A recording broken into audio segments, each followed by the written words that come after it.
Assalamualaikum warahmatullahi wabarakatuh. Perkenalkan nama saya Tarmizi Maulana dengan nomor BP 20 10 11 52 61 00 40. Kelas SI 6 dengan mata kuliah Konsep Bisnis Teknologi.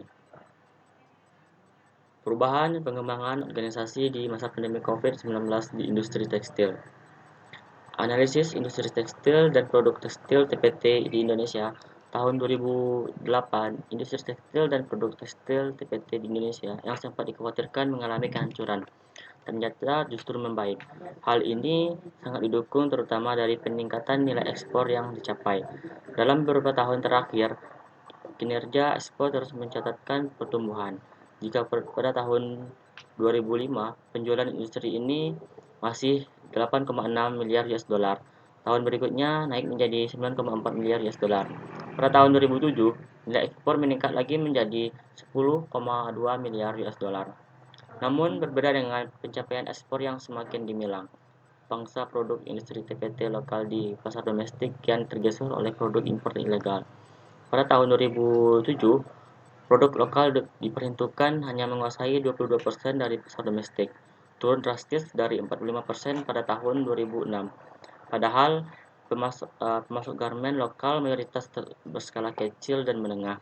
Data BI dan BPS yang diolah Asosiasi Pertekstilan Indonesia atau API juga menunjukkan adanya peningkatan konsumsi produk garmen di pasar domestik hingga 20% dari 1,13 juta ton pada tahun 2006 menjadi 1,220 juta ton pada tahun 2007.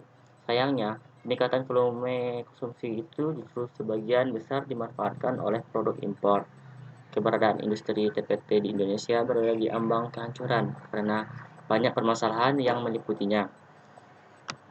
Ketidakmampuan dalam merestrukturisasi mesin produksi, kalah bersaing dengan produk Cina, India, Taiwan, dan Vietnam.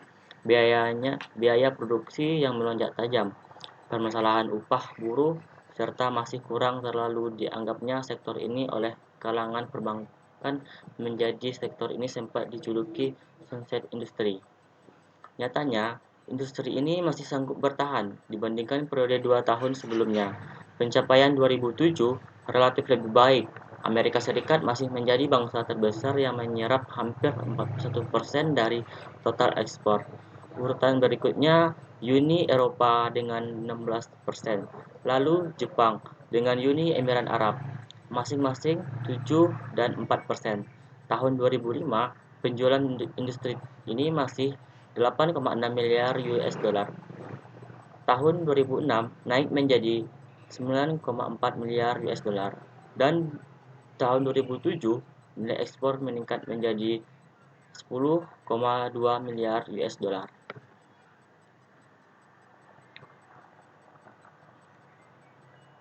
Pengaruh COVID-19 pada perusahaan tekstil di Indonesia. Pandemi COVID-19 mulai mengguncang negara Indonesia pada awal Maret 2020, di mana sesuai pekerjaan harus dihentikan di mana semua pekerjaan harus dihentikan sementara dengan bekerja dari rumah. Sebagian perusahaan juga menerapkan PHK atau pemberhentian hubungan kerja untuk menyelamatkan biaya operasional. Hal tersebut membuat angka pengangguran di Indonesia semakin meningkat. Selama work from home terjadi, setiap pekerja dituntut untuk menyelesaikan tanggung jawabnya melalui perangkat yang mendukung. Dalam menghadapi kondisi ini, membuat setiap orang harus berpikir bagaimana bertahan di sebuah pekerjaan maupun mencari bekerja untuk bertahan hidup. Masa pandemi ini membuat banyak perusahaan meminimalisir pencarian pekerjaan. Akan tetapi, ada beberapa pekerjaan tetap dibuka oleh sejumlah badan usaha.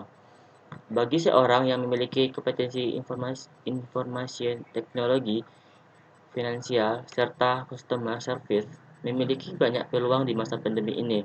Hal tersebut dikarenakan pandemi ini setiap pekerjaan dilakukan dengan serba digital dan terjadinya peningkatan di bidang usaha online. Dalam menjalankan perusahaan, pencatatan pendapatan, pengeluaran, serta pajak tetap menjadi bagian tanggung jawab perusahaan di kondisi apapun, termasuk saat pandemi ini. Hal tersebut membuat kompetensi finansial masih sangat dibutuhkan saat ini.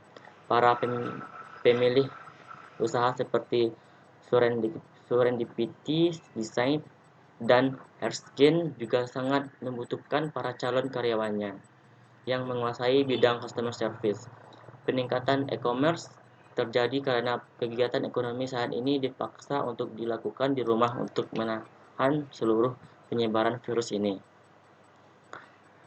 Peningkatan tersebut membuat kedua pelaku usaha tersebut membuka lowongan pekerjaan yang dapat membantu jalannya usaha dengan mempertimbangkan skill pekerjaan tersebut seperti mampu berkomunikasi dengan baik, soft skill, yang menjadi pertimbangan perusahaan seperti kecerdasan emosional, adaptif, dan kreatif juga sangat dibutuhkan oleh setiap perusahaan untuk menjadi performa perusahaan. Perusahaan mengharapkan karyawan ataupun calon karyawan memiliki kompetensi tersebut. Dalam mengembangkan kompetensi tersebut dapat dilakukan dengan cara training online, dengan melakukan interaksi untuk mempererat hubungan antara pelamar maupun pemberi kerja. Sekian penjelasan dari saya. Assalamualaikum warahmatullahi wabarakatuh.